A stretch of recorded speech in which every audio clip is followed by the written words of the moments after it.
Sinampa ng ethics complaint si Senator Judge Pia Cayetano kaugnay po sa kanyang pinost na spliced video ng impeachment proceedings. Sa Facebook video na nilabas ng senadora noong July 24, hindi umano nakasagot si House Prosecutor Chel Diokto sa tanong tungkol sa bank records ni VP Sara.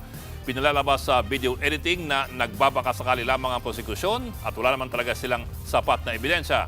Ayon sa mga complainants na galing sa mga women's groups, lumabag si Cayetano sa impeachment rule na bawal magkomento ang Senator Judge kaugnay sa merito ng kaso. Dapat din daw walang pinapanigan ng mga hukom at iwasan ang mga aksyon na nagpapalabas na meron umunong bias. Naghayag din ng pagkabahala ang mga prosecutor sa spliced na video. Mari raw makasira ito sa tiwala ng publiko sa mga institusyon, partikular sa Senate bilang isang impeachment court. Wala pang tugon si Senator Pia Cayetano kaugnay sa ethics complaint.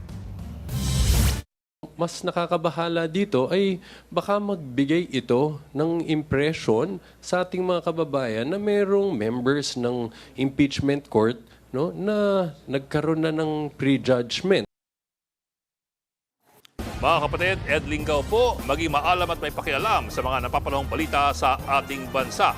Para sa mas malilimang pagtalakay at paghimay sa mga issue at headlines, mag-follow at mag-subscribe sa social media pages ng News 5.